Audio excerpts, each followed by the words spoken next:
Et je me suis donc aperçu dans ces ébauches de diplomatie internationale que j'avais oublié la diplomatie envers Paris. Enfin, ouais, la France, ouais, pardon. Puisque donc on en était resté là entre Gaulois. Alors,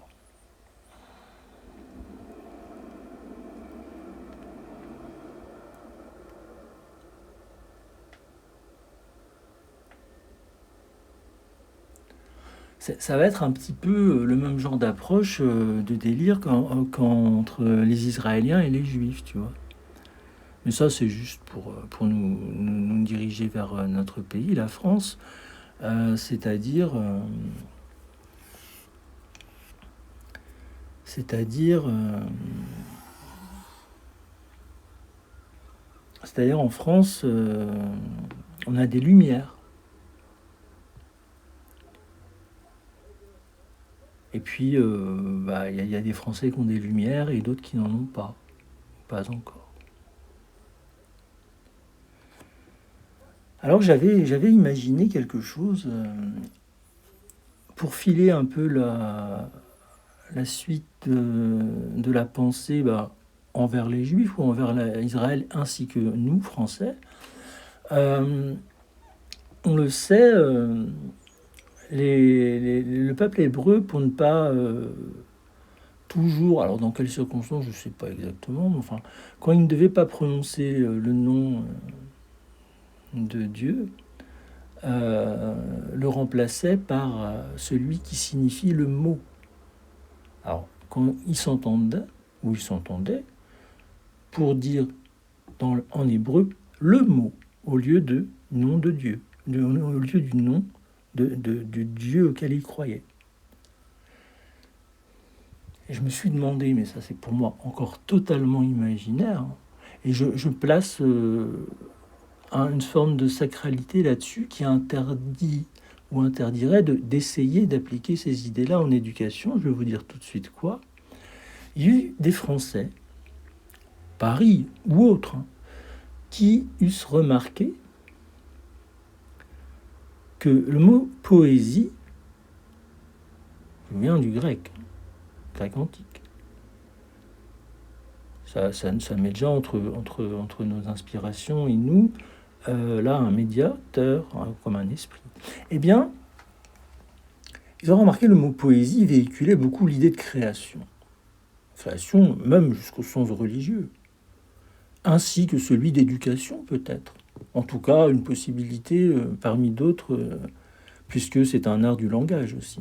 Eh bien, ben c'est comme s'ils avaient voulu, on se dit, en plus, nous voulons devenir une nation très cultivée, un pays vraiment, tiens, comme au rang de ces Hébreux, là, qui sont les premiers dont on a retrouvé des livres qui, franchement, étaient exaltants au-dessus de tous les écrits qu'on avait pu voir. Donc, ils auraient pris le mot poésie comme celui de Dieu en hébreu pour, en certaines circonstances, lui substituer un autre mot, qui n'est pas le mot en français. Ce n'est pas le mot que je prononce en disant mot. Mais il y aurait substitué dans ces cas-là la lecture, le mot de lecture.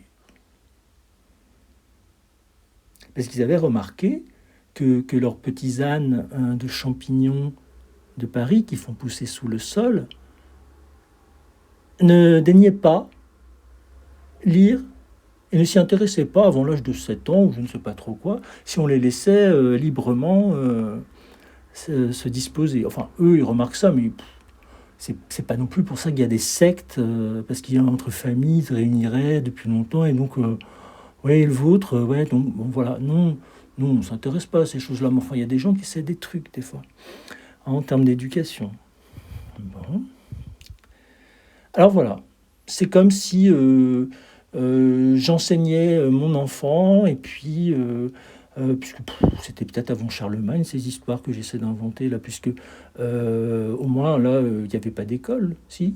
Ah si, il y en avait, d'accord. Bon, enfin, je ne sais pas. Mais il faut bien étudier aussi, pas seulement sur les bancs de l'école.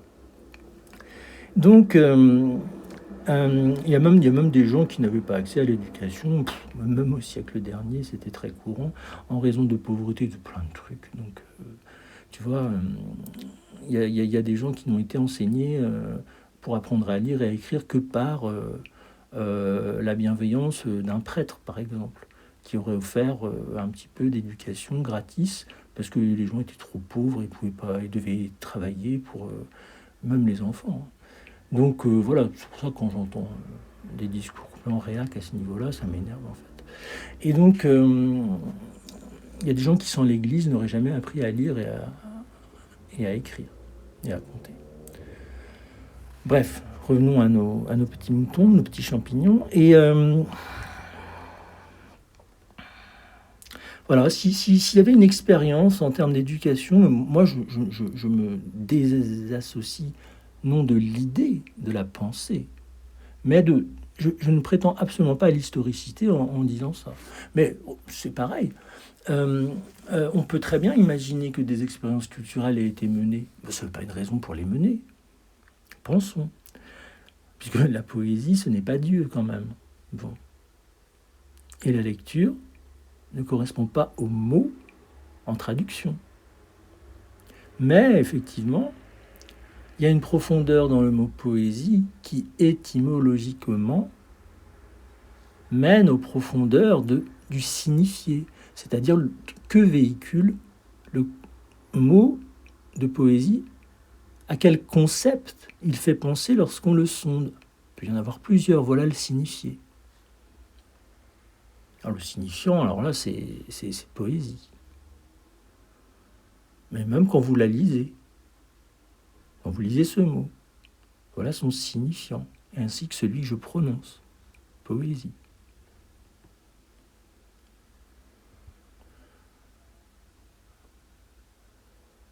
Ainsi, il y a quelques signifiés en commun entre Dieu et poésie. Et il y a aussi quelques signifiés entre mots et lecture. Et cela, mots et lecture, en hébreu, ils le comprendront pareil pour ce qui est du signifié qu'en français. Après, pour ce qui est du nom de poésie en hébreu, c'est-à-dire je ne le connais pas. On peut vérifier tout de suite, ça ne va pas m'aider beaucoup, mais ce n'est peut-être pas nécessaire dans toute langue que puisse correspondre poésie avec un signifié qui renverrait tout de suite au nom de Dieu. Mais en discutant très peu de temps, en faisant un petit dialogue, ah oui, ça peut émerger avec une bonne intelligence tout de suite, je pense. Il suffit d'y penser. Alors,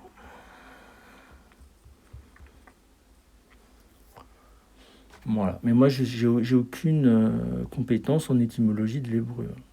Donc voilà, je vois le mot traduit en hébreu de poésie, c'est un traducteur gratuit qui me le donne. J'en sais pas plus. Donc je n'irai pas, parce que même dans le concept, ce qui est absolument... enfin là c'est le grec qui nous fait défaut en fait.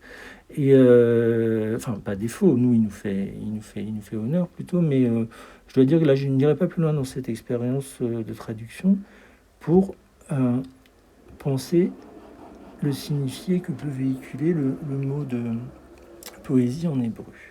Là c'est parce que c'est vrai qu'il y a vraiment dans la poésie, en tant qu'art du langage, quelque chose de très propre à une langue particulière, bien que des traductions puissent être bien menées, hein, mais ça va vraiment dans les profondeurs de l'intelligence d'une langue.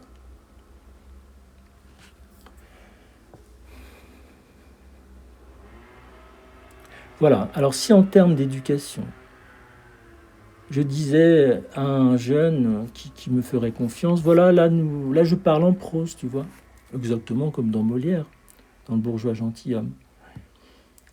Donc bien, lors de l'éducation, cet enfant, me faisant confiance, je comprendrais que je lui parle en un style, je lui expliquerai un style, parce qu'il y a d'autres façons de parler avec art. Celui-ci en est un de prose, dit de prose.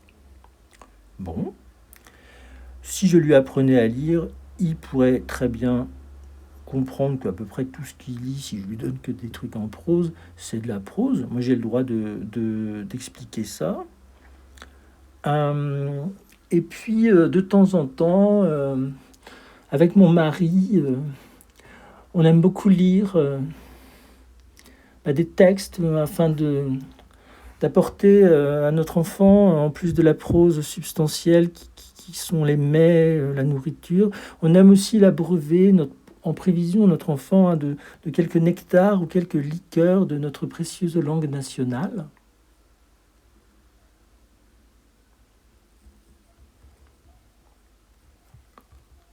Oui, puisque l'initiation à l'art des langages se fait progressivement, quoi.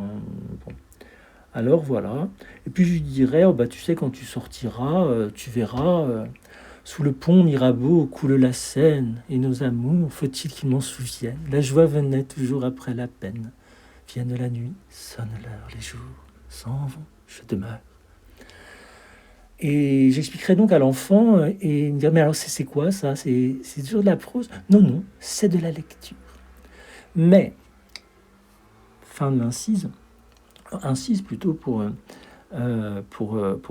préciser, euh, là, moi, personnellement, je viens de le lire, ce poème de Guillaume Apollinaire, ce début de poème.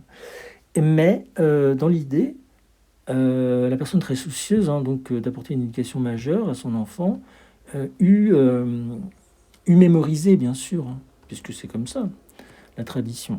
Et donc, voilà. Et en parlant comme ça, au beau milieu d'une prose, oh, puis tu sais, sous le pont Mirabeau, tu verras bien quand tu sortiras. Voilà.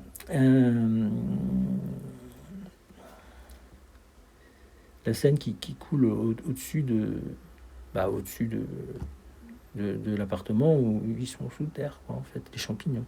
Et donc, l'enfant apprendrait donc que ça, c'est de la lecture. Quand on passe en mode l'amour s'en va comme cette eau courante, l'amour s'en va comme la vie est lente et comme l'espérance est violente.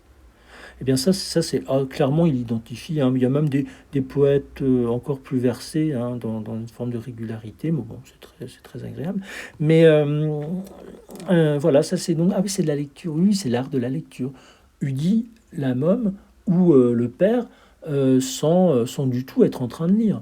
Ce qui fait qu'il y a un petit dérèglement là tout de suite, vu que l'enfant n'apprend pas encore à lire dans cette optique vraiment la plus sadique. Il n'a pas encore appris à lire, mais il a vu de très beaux alphabets en couleur, c'est fascinant. Mais ça non. C'est comme être pantois devant un vaisselier, quoi, tu vois. Mais on a rien à bouffer. Et donc, euh, voilà, sans être du tout brut mais non, en apprenant plein d'art, mais jamais en associant un alphabet ou des arts de faire des lettrines au fait de lire. Puisque lire, la lecture, alors oui, c'est pas seulement le pont Mirabeau, non, non, pas du tout. D'ailleurs, moi, je cherchais plutôt Mirabeau, le poète, et puis je suis tombé sur le pont Mirabeau. Donc, je sais pas, il a écrit des poèmes Mirabeau. Je ne sais pas. Ça, j'avoue que la science avance et j'ai mes propres limites. Non, apparemment, il a tout pris, Apollinaire. Et puis là, j'ai pas le temps de chercher parce que c'est difficile.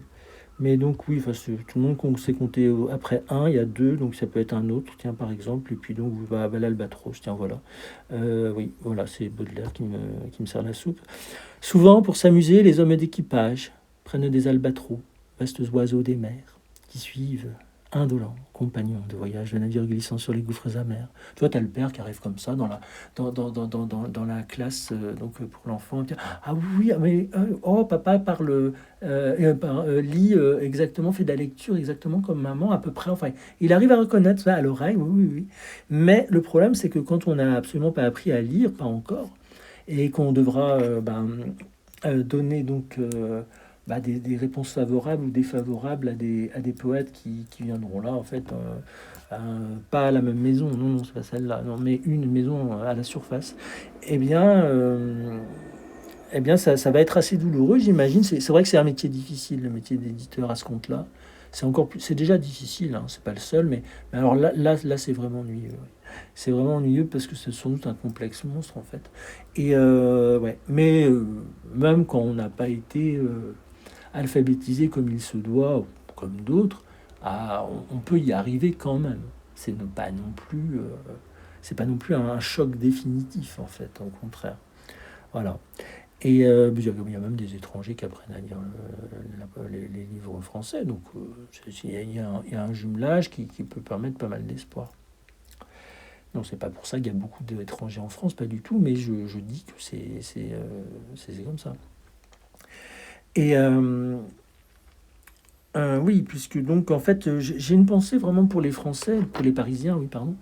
Puisque donc c'est vrai que on veut nous faire penser que c'est une charge mentale en fait supplémentaire d'être non non d'être français, oui, d'être dans le pays, non mais d'être en plus là où la capitale ben, voudrait organiser quelque chose, ben ouais, un petit supplément parce que c'est vrai que puisque c'est là que c'est de ce ventre que tout le pays est sorti en fait en termes de langue élégante, en termes de langue élégante, hein, oui. C'est possible. Moi, j'ai tendance à douter des fois, mais bon, on va pas se vexer, sinon ça va mal commencer, tu sais, et même mal recommencer, en fait. Et donc, voilà, bon, bah, il y en a qui ont plus de charge mentale que d'autres, il y en a qui se chargent de trop de trucs aussi, des fois, je vais te dire, et c'est pas la cause du chômage, mais là, j'ai un doute aussi, quand même. Et enfin, voilà. Mais c'est vrai qu'on n'a pas à économiser non plus trop d'initiatives pour faire progresser la bonne marche culturelle. C'est pas un tabou.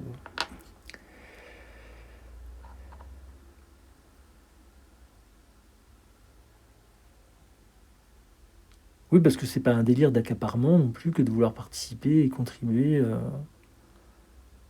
Paris ou pas, je m'en fous, français, quoi. Hein.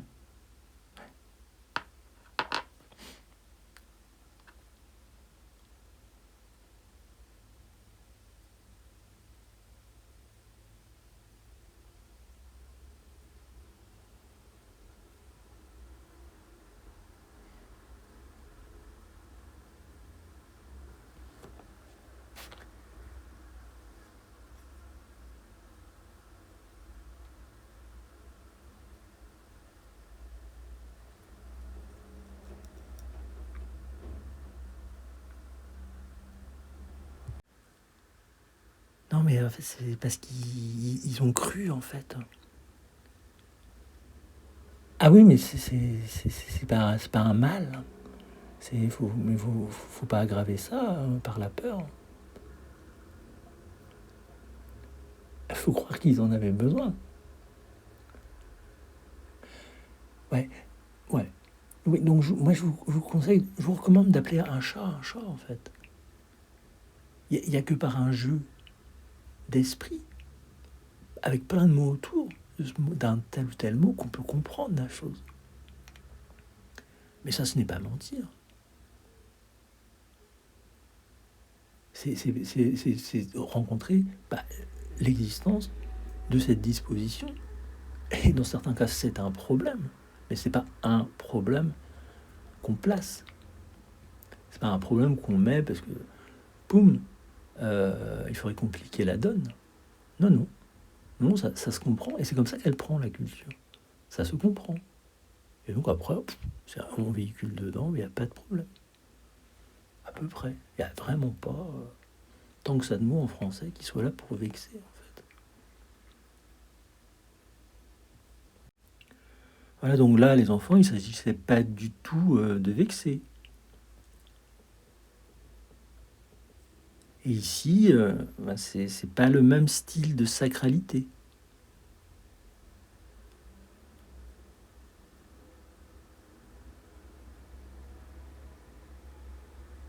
Évidemment, il y a des choses qui peuvent vexer, oui.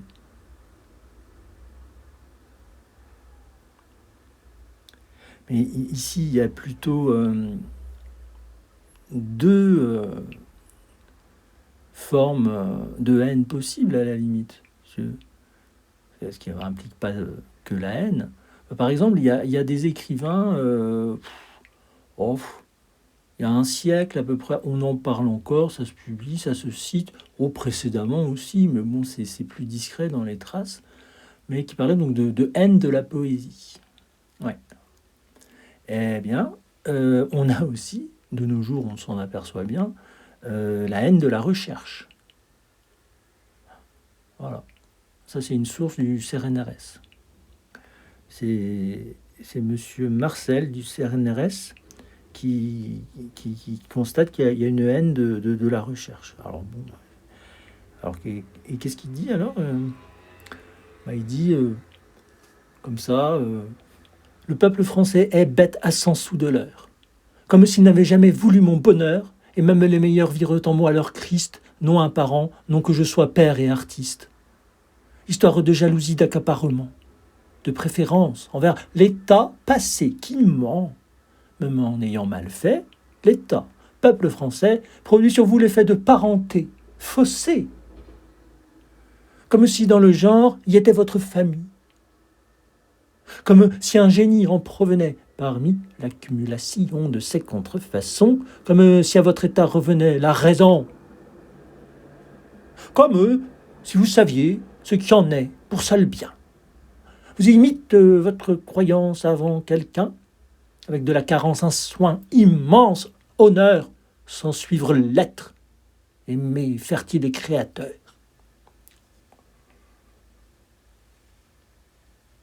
Ah oui, c'est une revendication. Alors donc, il n'y a pas de titre. Alors, qu'est-ce qu'on va lui mettre comme titre, celui-là? Hébété, tiens. Oui, voilà. Ça résonnera au moins. Ils verront la blague, le jeu de mots. Voilà. Voilà. Ah, lui, c'est un mécontent de l'État, ça se voit, c'est clair.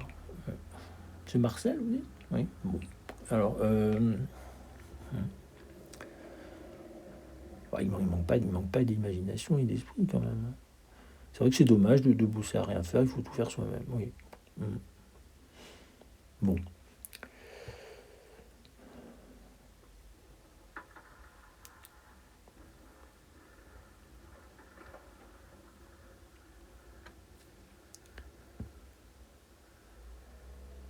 Je sais pas quoi lui répondre. Je sais pas. Faudra peut-être organiser des élections parce que là vraiment je sais pas.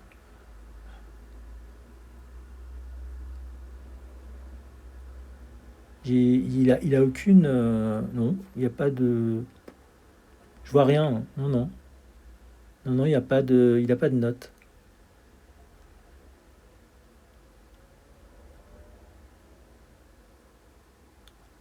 Ah si, il est poète. Ah oui, d'accord. Ah oui, pardon, j'avais.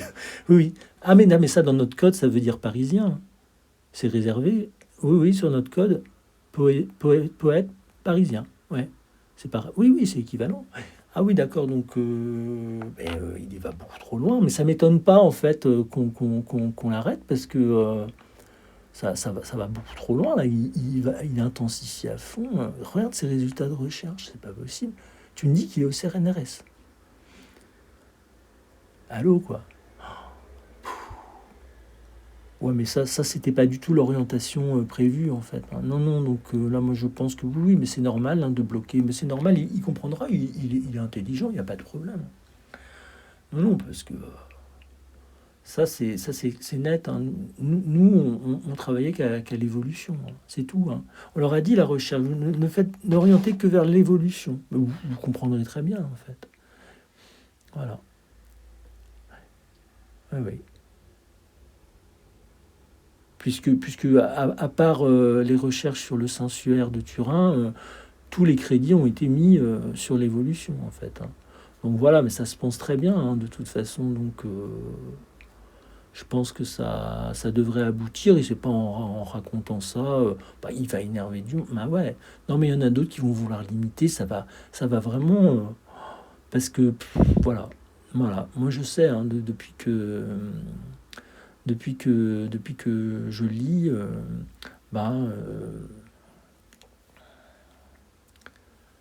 oui, je pense que les recherches en prose sont beaucoup plus productives et permettent vraiment de se faire une raison de toute façon, parce que là il y a aussi une complexité ou un complexe, je ne sais plus très bien, mais qui est de raison, oui, mais qui est un peu trop complexe, justement. Et c'est pas la peine d'en rajouter dans ça, en fait. Hein. Donc voilà. Ben oui, il doit souffrir, sûrement, oui. Bah voilà ce que ça donne. Voilà, exactement. Alors vous allez me dire, oui, oui, le pont Mirabeau, mais oui, mais justement, ça c'est calme au moins.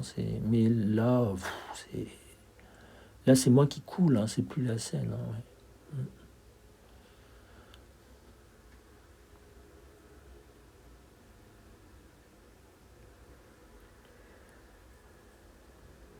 Non, mais on l'entend très bien. Hein, oui, oui, oui. Oh, oh oui, ça se voit. Bah, je l'ai sous les yeux. Je crois comme pas que je vais apprendre ça par cœur. Non, non, mais ouais, ouais, ouais. Ah ouais, oui, c'est de la lecture, oui, bien sûr. Mm.